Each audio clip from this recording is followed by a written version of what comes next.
Hey guys, Jim here, coming back with another video. Today I wanted to do a response to a challenge that was put out by Tony over at JP Wisco here on YouTube.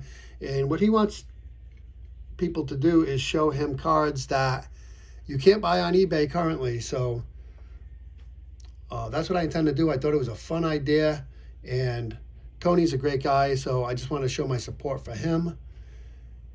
As always, the link will be in the description, JP Wisco. Go check them out if you're not familiar with them. And I'm going to get right started. So first off, I've got an ultra modern card, and that is a 2015 Panini Prism Barry Bonds Purple Flash Prism. And so if you like shiny cards, this card is absolutely beautiful. As far as being able to buy this on eBay, there are none currently listed on eBay. They don't come up very often. There are purple flash prisms on eBay, but if you're looking for a particular player like Bonds, you know, you're going to have a hard time finding one. And these are low numbered, so they're numbered to 99. It's right there. It's hard to see, but this one is numbered to 99, so there's not a whole heck of a lot of these made to begin with. And as far as a graded example is concerned, through PSA, there's only been 2 graded, this one and one other one. And the other one was graded a 9, so this 10 is the highest graded example. So there's that. Next up, I've got this beautiful 1922 W575-2 Rube Marquard. PSA has designated this as hand cut.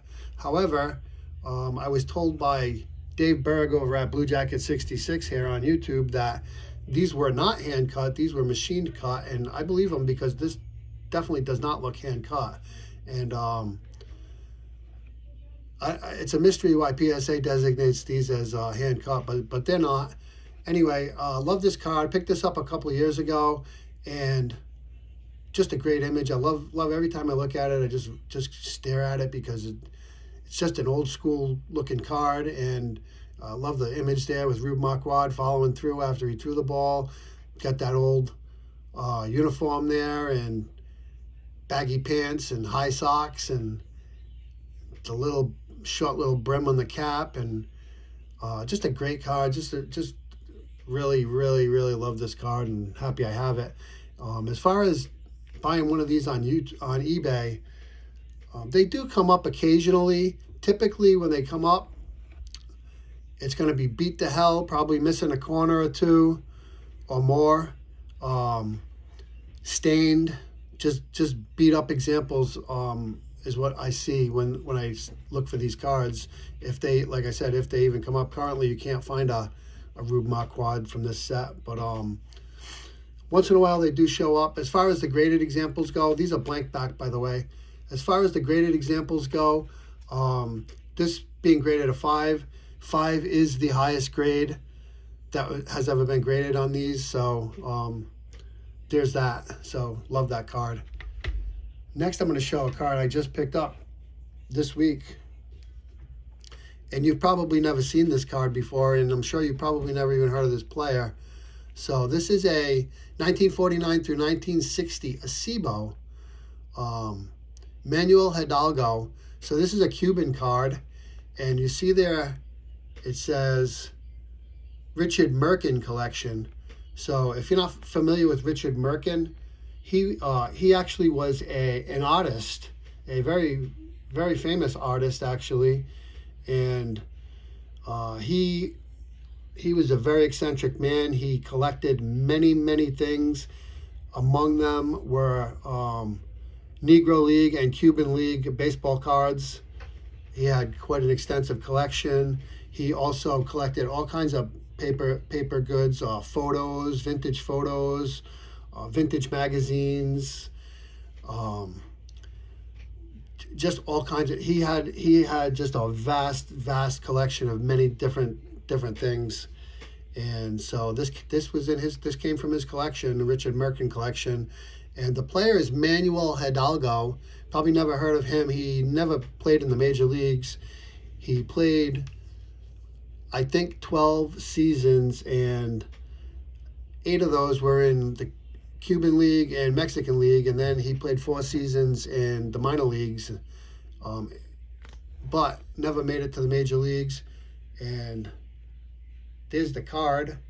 Now on the back of this card, it's in Spanish because it's a Cuban card, but what you see there is, I will translate for you,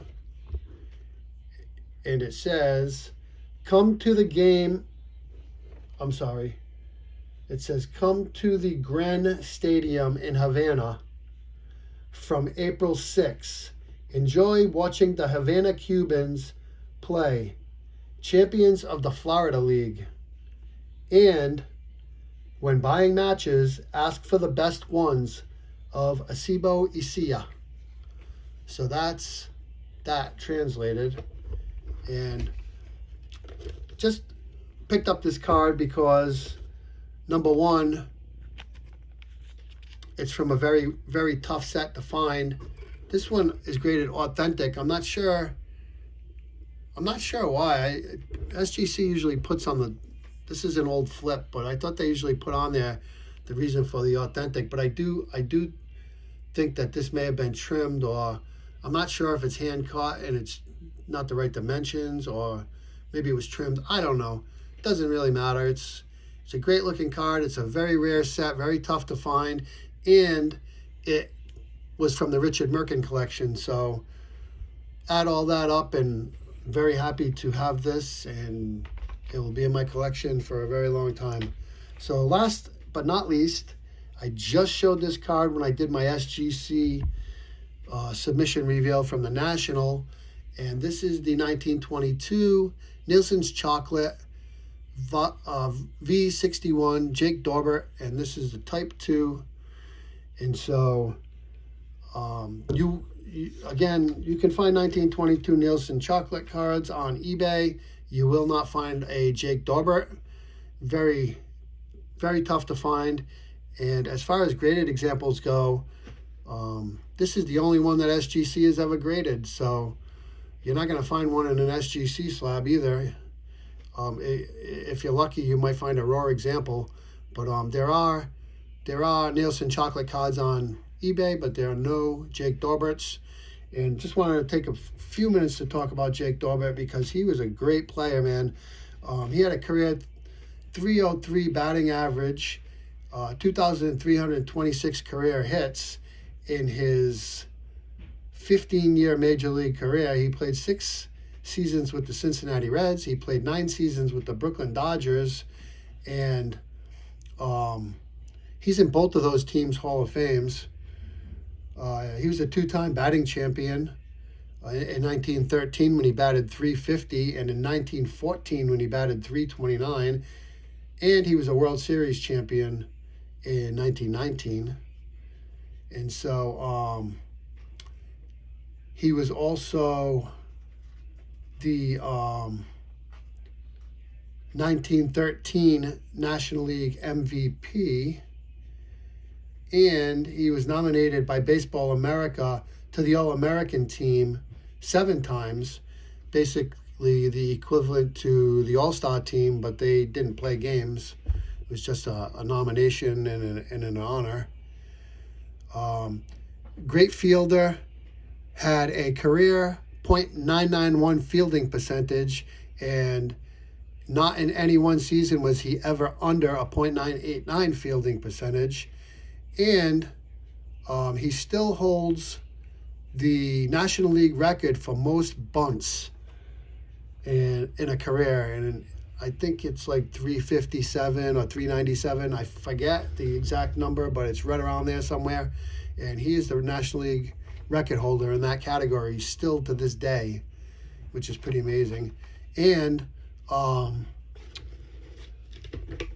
he was a pioneer in trying to unionize Major League players. He petitioned the owners yearly for better conditions for players, things like travel expenses, things like uniforms and shoes supplied, things, other things like free agency things. He wanted players to be able to sign with any team they wanted if they were given a release. He petitioned the owners for a lot of different things, and he tried organizing players and things like that. And he was actually considered to be a troublemaker among baseball owners and executives. And many people think that his efforts to unionize the players is one reason why he wasn't ever put into the Hall of Fame back then. Because, you know, considering he played in the dead ball era, he had some really great offensive and defensive numbers. So there's that 1922 Nielsen's Chocolate. You will not find one on eBay of Jake Dorbert. So that's all I got. Go check out JP Wisco if you are not familiar. Otherwise, talk to you all soon. Bye for now.